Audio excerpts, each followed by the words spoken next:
Hello बच्चों, आज हम जो अध्याय 1 है विज्ञान क्लास 8वीं का, उसके जो प्रश्न हैं, अभ्यास के प्रश्न हैं, उन्हें हम समझेंगे।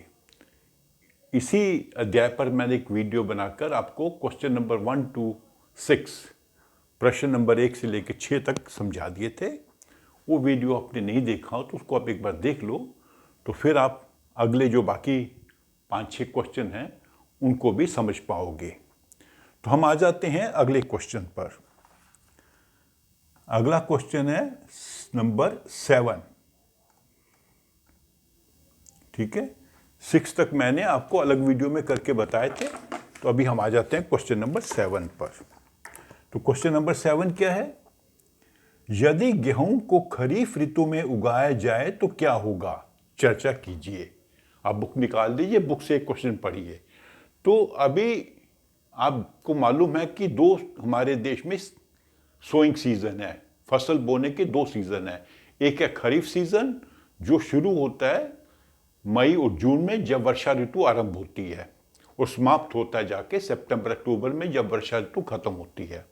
उसके बाद में आता है रबी सीजन जो शुरू होता है बरसात के एंड में, अक्टूबर में, नवंबर में, और चलता है अप्रैल तक। तो जो गेहूं है वो लगाया जाता है रबी सीजन में। रबी सीजन मतलब जब बरसात खत्म हो गई है और उसके बाद में शुष्क सीजन आ जाएगा, शुष्क ऋतु आ जाएगी और गर्मी भी कम हो जाएगी, क्योंकि गेहूं को कम गर्मी चाहिए। 20 डिग्री से ज़्यादा, 25 डिग्री से ज़्यादा टेम्परेचर नहीं होना चाहिए।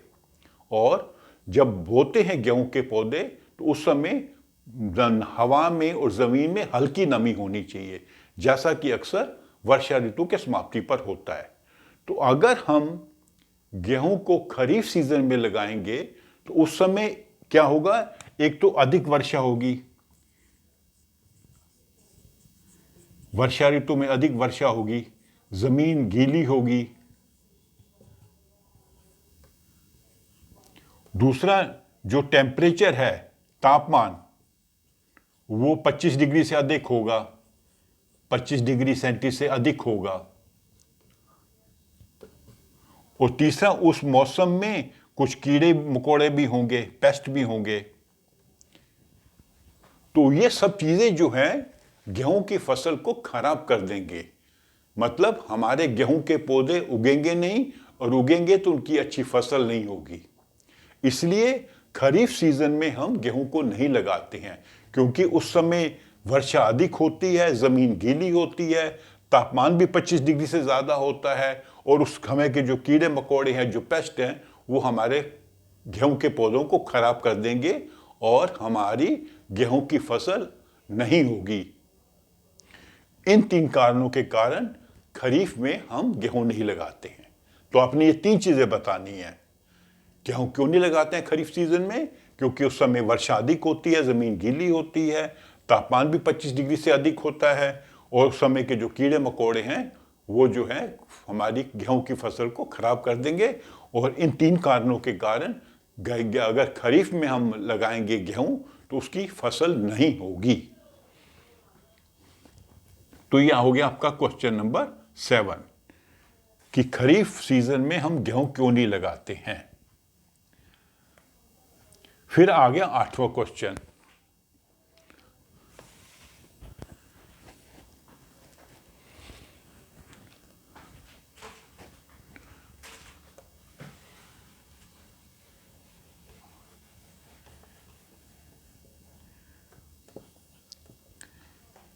खेत में लगातार फसल उगाने से मिट्टी पर क्या प्रभाव पड़ेगा? व्याख्या कीजिए। जो हम पौधे लगाते हैं जमीन में, वो जमीन से एक तो पानी लेते हैं, और दूसरा जो जमीन के अंदर पोषक तत्व होते हैं उनको लेते हैं। उन दोनों चीजों के प्रभाव से वो पौधे बड़े होते हैं। तो अगर हम बार बार फसल लगाएंगे जमीन में तो पोषक तत्व उसमें कम हो जाएंगे।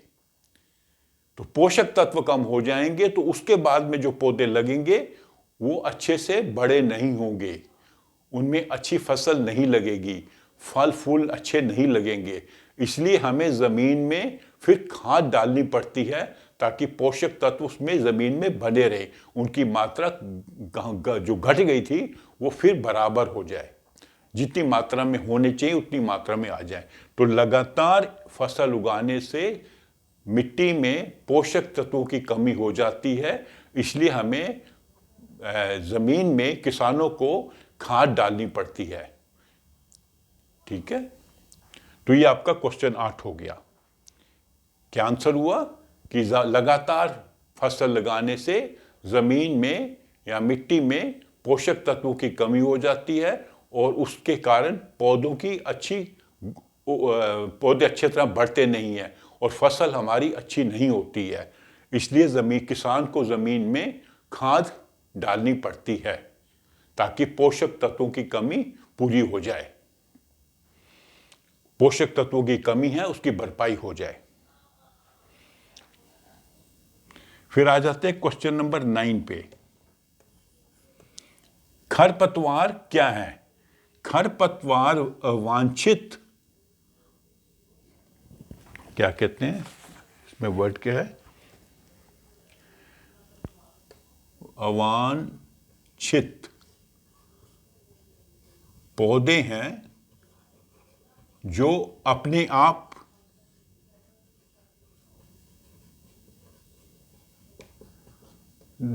मिट्टी में उगाते हैं।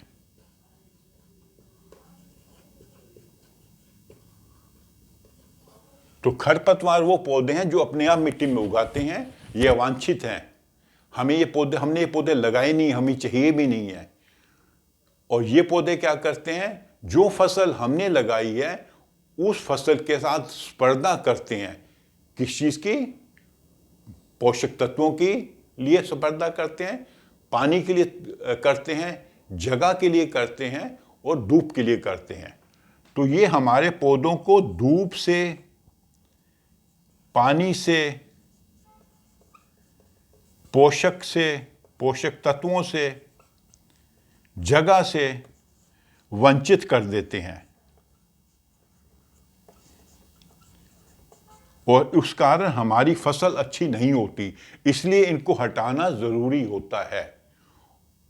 अच्छा, कुछ पौधे अगर बढ़ गए खरपतवार तो कटाई के समय हमें कठिनाई पैदा होगी, और कुछ जो खरपतवार हैं वो मनुष्यों के लिए और मानवों के लिए हानिकारक भी होते हैं। अगर वो फसल में मिल गए तो अगर जो फसल वो खाएंगे, अगर पशु खाएंगे या मनुष्य खाएंगे, उनके लिए वो हानिकारक हो सकती है। तो पहले तो हमारी फसल अच्छी नहीं होगी, दूसरा फसल में अगर कटाई हो गई तो कटाई में दिक्कत आएगी, तीसरा अगर ये फसल में मिक्स हो गए, मिल गए, तो ये हमारे लिए कई बार हानिकारक हो सकते हैं, मनुष्यों के लिए भी और जानवरों के लिए भी। और इनको हटाते कैसे हैं? जब हल चलाता है जमीन तैयार करने के लिए तो ये पौधे मिट्टी से उखड़ जाते हैं और सूख जाते हैं। फिर जब ये पौधे लगे फसलों के साथ अगर उगाएं तो इनको खुरपी वगैरह से हटाना पड़ता है। नहीं तो एक दवाई होती है, रसायन होता है जिसे खरपतवार नाशी कहते हैं। खरपतवार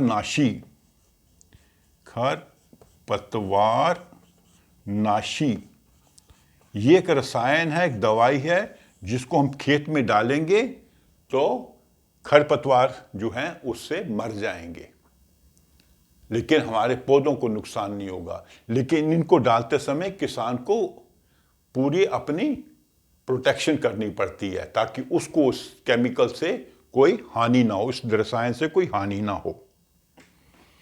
तो ये हो गया हमारा क्वेश्चन 9।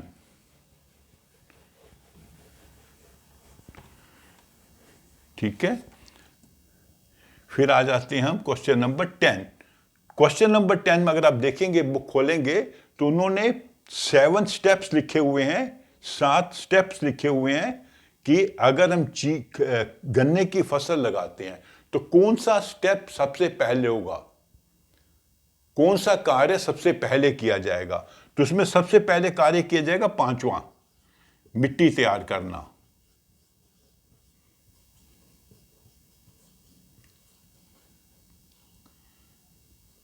ये पहला स्टेप होगा। फिर आ जाएगा नंबर 6, खेत में जुताई करना। ये मिट्टी तैयार करने के लिए है, यह खेत की जुताई। ये मिट्टी तैयार करने का ही एक तरीका है। उसके बाद में हम बुआई करेंगे। 5वां स्टेप, 6ठा स्टेप, ये नंबर उसमें जो दिए हुए हैं बुक में। तो चौथा स्टेप है इसमें, इसको ऐसे कर देते हैं, यहां पे लिखते हैं first step, second step, third step. यहां पे इसका नंबर है 5, ये नंबर है 6, फिर बुआई, ये यहां पे स्टेप है 4, सॉरी, चौथा स्टेप है।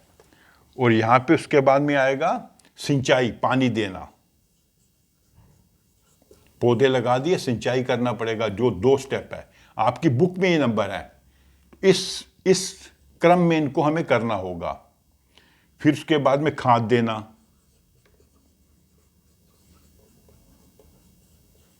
जो यहां पर है 7 स्टेप। उसके बाद में कटाई आ जाएगी, जो वहां पर है नंबर 3। और लास्ट में क्या होगा, फसल को चीनी मिल भेजना, जो यहां पर है 1 वाला जो स्टेप है सबसे लास्ट में आएगा।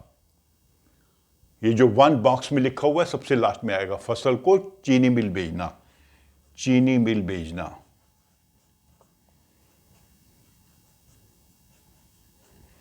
तो ऐसे ये स्टेप आपने इसका सीक्वेंस बताना है कि सबसे पहले मिट्टी तैयार करेंगे, फिर खेत की जुताई करेंगे, बीज बोएंगे, पानी देंगे, खाद देंगे, फसल को काटेंगे और कटी हुई फसल को चीनी मिल भेज देंगे। तो इस सीक्वेंस में स्टेप होने चाहिए 5, 6, 4, 2, 7, 3, 1। तो ये आपका क्वेश्चन नंबर 10 था। तो अभी आ जाते हैं लास्ट क्वेश्चन 11 पे। तो उसमें क्या है,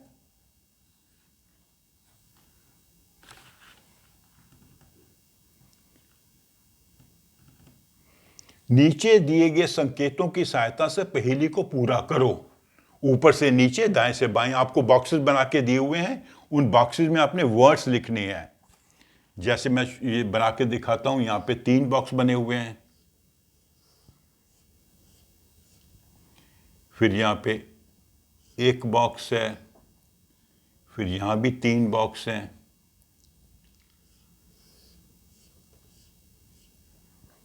फिर यहां पे 3 बॉक्स हैं,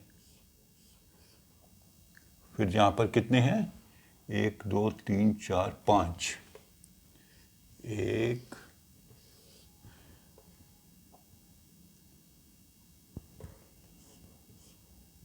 1, 2, 3, 4, 5, 2, 2, 4, 5, इसके नीचे नहीं है कोई।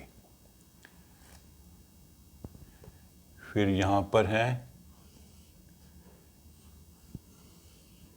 4 बॉक्स हैं, फिर 3 बॉक्स हैं, 1, 2, 3, और यहां पर है, यहां भी 3 बॉक्स हैं। तो नंबर दिया हुआ है, ये पहला बॉक्स है 1। तो इसको आपने पढ़ना है सिंचाई का एक पारंपरिक तरीका। यहां पे लिखा हुआ है र, तो ये हो जाएगा र, ह, ट, रहट। तो पहला वर्ड है रहट, यहां पे आएगा। बड़े पैमाने पर पालतू पशुओं को उचित देखभाल करना, 2 पे आना है। पशुपालन, ये शू, यहां पे शू लिखा हुआ है, पशुपालन, तो ये आ जाएगा पशुपालन। ये 1 है, 2, पशुपालन। फिर 3 में क्या है, फसल जिन्हें वर्षा ऋतु में बोया जाता है, खरीफ। 3 कौन सा है, ये, या फ लिखा हुआ है, खरीफ, खरीफ। यहां पे आप लिखोगे खरीफ, खरीफ। फिर 6, फसल पक जाने के बाद काटना, कहां पर है 6, ये, कटाई, कटाई, 6 में हो जाएगा कटाई। फिर बाएं से दाएं जाना, ये ऊपर से नीचे था, बाएं से दाएं। बाएं से दाएं में पहला शीत ऋतु में उगाई जाने वाली फसलें, एक रबी, यहां पे आएगा रबी, ऐसे। फिर आएगा एक ही किस्म के पौधे, चार फसल, ये फ है, ये स, फसल, ल तो पहले लिखा हुआ है, 6 में आ जाएगा फसल, नहीं 4, सॉरी 4 है, 4 में आ जाएगा फसल। 5 उर्वरक, ये होगा ना, ये उर्वरक।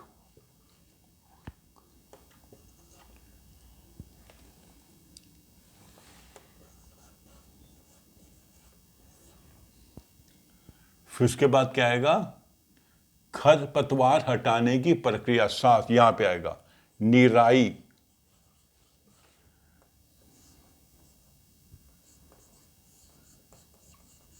तो ये आपकी पहेलियां से सॉल्व होगी, ठीक है। बाएं से दाएं जाएंगे तो ऐसे, ऊपर से नीचे आएंगे तो ऐसे। रहट पशुपालन, खरीफ कटाई, रबी फसल, उर्वरक, निराई, ठीक है। तो ये आपका पूरा चैप्टर हो गया। तो मैं लिंक में जो मैंने वीडियोस बनाई थी इस चैप्टर में, उनका भी मैं आपको बता दूंगा, और लिंक से आप वो वीडियो भी देख सकते हो, तो आपको पूरा चैप्टर अच्छे से समझ आ जाएगा। तो अगर आपको मेरी वीडियो अच्छी लगी है तो उसको लाइक करो, अपने फ्रेंड्स के साथ शेयर करो, और मेरे चैनल को सब्सक्राइब भी करो। Thank you. हाँ, अगर कोई पॉइंट अभी भी आपको समझना है तो आप मेरे कमेंट बॉक्स में लिखना, मैं आपको समझा दूंगा। Okay, bye.